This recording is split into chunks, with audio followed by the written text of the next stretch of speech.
En France, environ 10% des femmes sont atteintes de troubles du comportement alimentaire. Anorexie ou boulimie, ces maladies touchent exclusivement les femmes. En voici les raisons. Alors oui, il y a des données. La femme, parce que probablement les hormones sexuelles féminines pilotent une partie du comportement alimentaire. Deuxièmement, parce que la femme est la cible d'un certain nombre de messages sur la silhouette, sur l'excès de poids, sur les kilos à perdre, sur le ventre à rendre plat, beaucoup plus que les hommes. Et puis troisièmement, à la puberté, le corps de la femme change beaucoup. Elle change alors que son alimentation ne change pas. Ça, c'est une chose. Puis la deuxième chose, c'est que ce corps change alors que la personne ne l'a pas forcément demandé, souhaité, et que parfois, elle est un peu en décalage entre ce qu'elle sent de ce corps de femme qui se développe et son âme, on va dire, qui est restée encore un peu plus jeune et pas prête donc à ce changement. Indiscutablement, il y a une évolution, c'est probablement ce qu'on appelle, nous, en science, un fait générationnel, c'est-à-dire qu'on s'aperçoit que plus il y a de troubles du comportement alimentaire et plus ils s'étendent sur des tranches d'âge à côté. Donc on a vu apparaître, par exemple, des anorexies mentales ou des boulimies chez des femmes de 25-30 ans, puis on les a vus apparaître chez des femmes de 30 à 40 ans. Et puis maintenant, j'ai quelques personnes qui ont, j'en ai vu une lundi à ma consultation, 59 ans, qui ont été frappées par la maladie à 40 ans.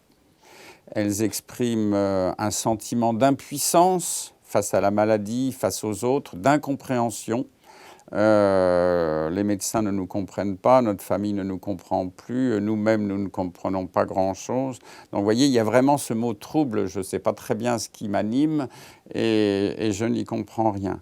Alors, ce qu'elles expriment aussi, les personnes qui souffrent de troubles du comportement alimentaire à l'âge adulte, c'est que ça a souvent démarré, une fois sur 4 par exemple, à l'occasion d'une grossesse ou à la suite d'une grossesse. Voilà. Donc, dans 25% des cas, c'est une grossesse qui a l'air de déclencher le trouble alimentaire.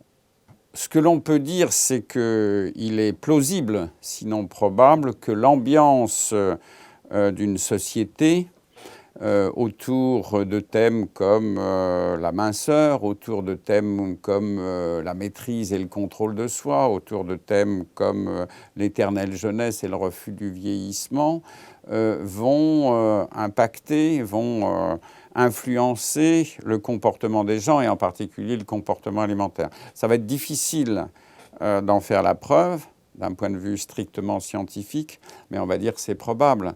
En tout cas, c'est la tendance qu'on observe. Et pour donner un exemple, avec la mondialisation des modèles alimentaires des pays riches, on voit émerger, justement dans les pays émergents, des troubles du comportement alimentaire qui apparemment n'étaient pas décrits il y a 10 ou 20 ans. Avec l'avancée de ces troubles alimentaires, un bilan peut être fait, avec des bons points, mais aussi des mauvais. Mon bilan, il est mitigé.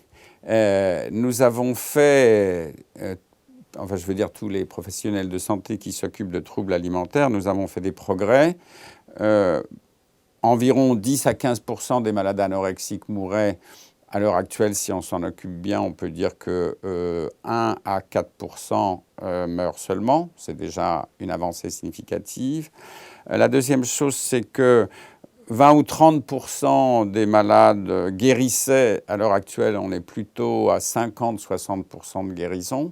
Donc là aussi, il y a une avancée significative.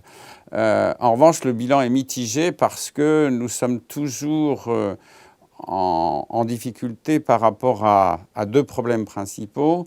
Le premier problème, c'est l'insuffisance de professionnalisation de la prise en charge de ces malades. Pas assez de thérapeutes compétents et spécialisés dans leur prise en charge, malgré la grande fréquence des troubles du comportement alimentaire. Et la deuxième chose, c'est les avancées médicamenteuses qui, dans l'ensemble, sont assez tristounettes. et qu'on va dire que 30 ans après, on n'a pas fait d'énormes progrès en termes de prise en charge médicamenteuse de l'anorexie mentale. En revanche, on a progressé très significativement dans la prise en charge par des médicaments associés au reste dans la boulimie ou la compulsion alimentaire. Et puis, si j'avais à ajouter quelque chose, le bilan positif, c'est que nous avons pu mettre en œuvre de façon assez positive, avec un certain succès, des thérapies cognitives et comportementales qui permettent maintenant aux malades de mieux comprendre les tenants et les aboutissants de leur maladie et de cheminer de façon un peu plus sereine vers la guérison. Une réaction? Un témoignage? Commentez ce reportage sur dijonsanté.fr.